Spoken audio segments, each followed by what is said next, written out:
सुप्रभात विद्यार्थी मित्रों। आज हम आपको समास में चौथा समास के बारे में आपको समझाएंगे। चौथा समास जो है द्विगु समास।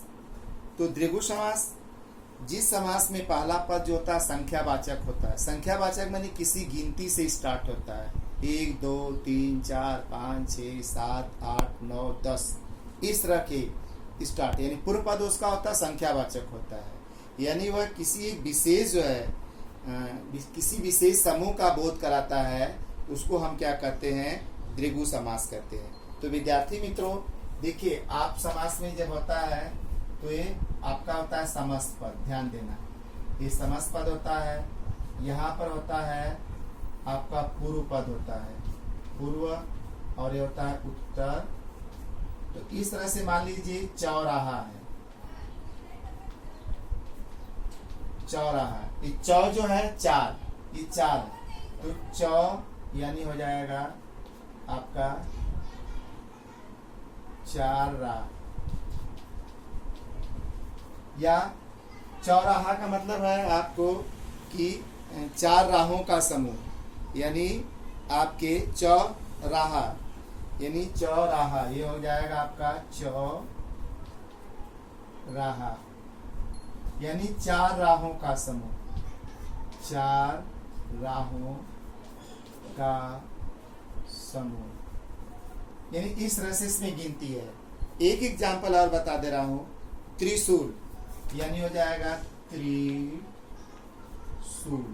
यहाँ हो जाएगा त्रिधन शूल, यानी तीन शूलों का समूह, तीन शूलों का समूह। यानी इस तरह का जो समास जो होता है, जो पहला पद जो गिनती यानी संख्यावाचक जो होता है वह हमारा हो जाता है द्विगु समास। तो ऐसे बहुत सारे एग्जाम्पल हैं। नवग्रह यानी नौ ग्रहों का समाहार या समूह। दूसरा होता है आपका त्रिभुज यानी तीन भुजाओं का समाहार या समूह। चार पाई, चार पाँवों का समाहार।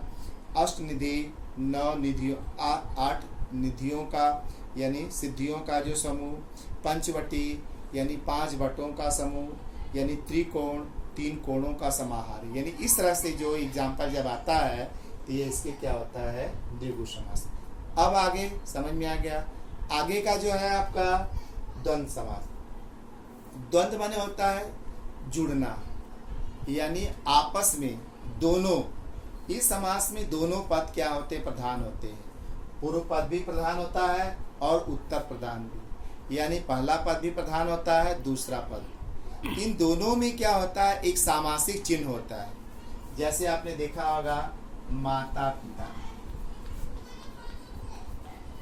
तो बेटा ये पहला जो पद है ये पूर्व पद है, ये आपका पूर्व पद है। ये जो है उत्तर पद है, यानी ये प्रथम है और ये होता है दूसरा है।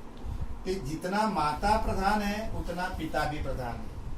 तो अब इसका जो हो जाए समास विग्रह हो जाएगा माता और पिता, माता और पिता, यानी माता और पिता।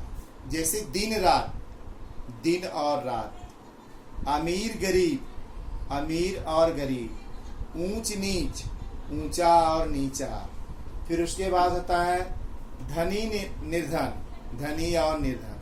तो द्वंद्व समास में यानी समानार्थी और विरोधी विपरीत, इसका क्या है, ज्ञान कराता है। जैसे है दिन रात, तो दिन हो जाएगा और रात, तो अपोजिट हो गया, विलोम हो गया।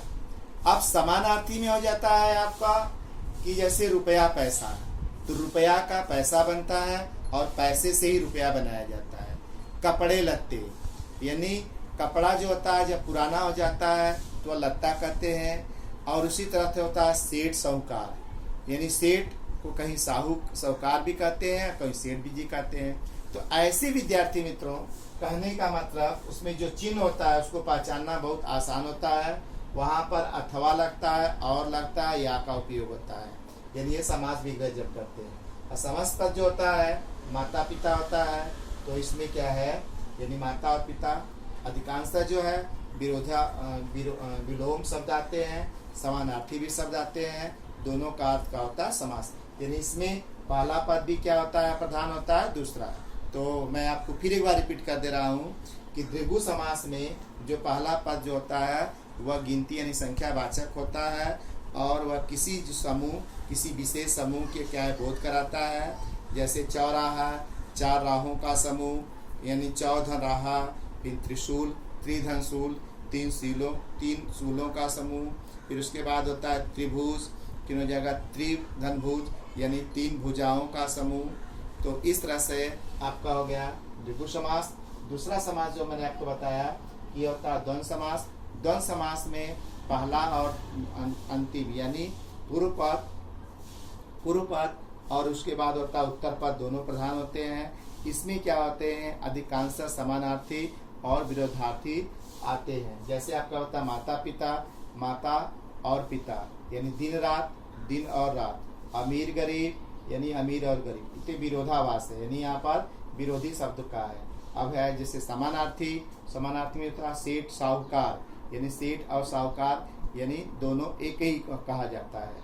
फिर रहता है कपड़े लत्ते, कपड़ा जब होता है उसका पुराना हो जाता है रूप तो लत्ते कहते हैं। उसके बाद है रुपया पैसा, रुपया का ट्रांसफर जो होता है पैसा होता है, पैसा का।